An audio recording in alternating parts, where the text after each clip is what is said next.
Alright, today we're going to be demonstrating how to change out your own oil. So you don't have to pay somebody that gets like 60 bucks an hour to do this job for you. So you can save some money in the long run. Alright, well, let's get at this, okay? First of all, you're going to need your oil. You're going to need a filter, probably a funnel, definitely you're going to need a drain pan. For this job, I'm going to be using a oil filter wrench, which is here, and a 16mm wrench to undo the drain plug. Depending on yours, you might be able to use the 16. Best way is just to grab a few wrenches, go underneath there, and see which one fits. Alright, so let's get at this and see if we can do it pretty fast. Alright, I undid my plug here. The plug's going to look like this. It's in the bottom of your oil pan there. Should be about the only screw-in plug in the bottom of your oil pan. My filter is right up in there. You can see it. That's what we're going to undo next. So what you're going to do is take the plug out, let it drain all the way out until it just barely is dripping, and then you can reinstall your plug and then undo your oil filter. You can see how we just barely got a little trickle coming out now, starting to drip. At this point, you should be pretty much drained. So you can go ahead and reinstall your plug. Let's slip back up in there.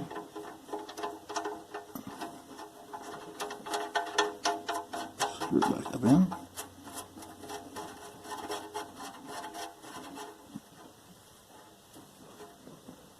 And it usually has a torque for these things, but most of the time just put it hand tight and it should be good.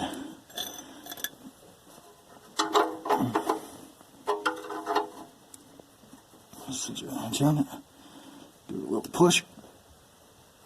And then you should be good. Should all nice and tight. And then next, I'm going to get over there, up in there, to your filter. We're going to take that off. Get ready to install this oil filter back on the vehicle. I've already removed the old one. Now I've checked to make sure that this one is the exact same size and it's got the same thread hole in it. Just verify that before you coil back on the car. A good thing to do is, if you have an oil filter hanging exactly down like this, or even to the side just a little bit, it's a good thing to fill up most of the oil filter before reinstalling. It's just a little bit of a safety protection against your car dry starting after changing the oil out. They don't do this at the dealers or anything, but it's just a good thing if you're doing your own oil to do. So first you're just going to go ahead and start it. Just try to get it mostly in the center hole there. Like that. Just bubble out for a bit. You're going to have to do this a few times. Just remember, if your filter's on an angle, just don't fill it up all the way. Just partially fill it. Mine's on a little bit of an angle, so it's probably about where I'm going to stop at. Just so it has something to start priming the oil pump. Alright, so we'll let this settle a little bit, and then we'll get ready to install it onto the vehicle. Once you get the oil filter removed off there, make sure your gasket is not stuck to the bottom side of this. Make sure it's on the oil filter still. Then you're going to get your new oil filter. You're going to grease or oil, technically, the ends, that gasket around there, so one, it comes off easier next time, and two, it will make a good seal when it goes back up on there. And just gotta feel around for that center once it starts. Just spin it up on there, tighten it off. And you don't need to really use an oil wrench. Use by hand, unless you don't have a good grip, then you can use an oil filter wrench. But most of the time, you just screw it down until it stops turning by hand, and you're good. And there you go. The new one's installed. Alright, so after you've put your filter on and checked your drain plug for tightness, come up on top and find your oil fill plug and remove it and set it out of the way. Go ahead and stick your funnel down in there. Grab yourself the oil I'll go ahead and start filling her up.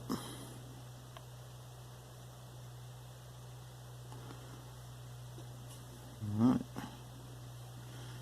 And either repeat this 5 times or get the 5-quart jug. And that should do it. Once you're done filling, go ahead and remove it and replace your cap.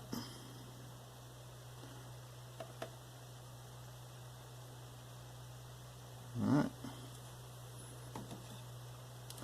Another thing, if you're wondering, most vehicle caps now will actually have your oil type on there. Like this one I'm using for this is a 10W30. Most of them nowadays, if you're in a small 4-cylinder, it's going to be like 5W20, 5W30.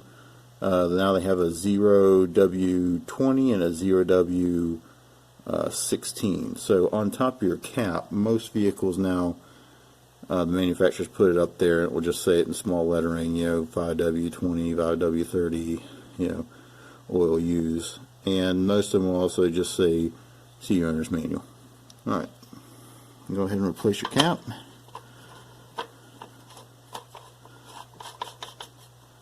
And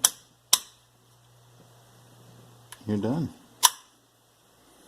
Just make sure it's on there secure so it doesn't blow off going down the road. Alright, and that should be a wrap.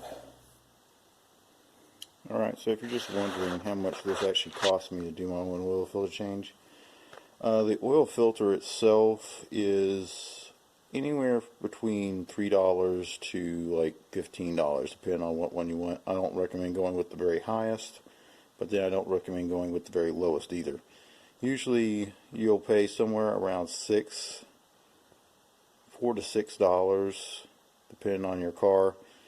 Some of them you have to get the high performance filters for it, but a lot of times the high performance filters are not that much different than the middle grade, so I recommend going with the middle grade most of the time. So yeah, anywhere between $4 to $6 for this one. I just installed, I paid about $4 and something for the filter, and about 14 something for the oil. Yeah, so it's not that bad. A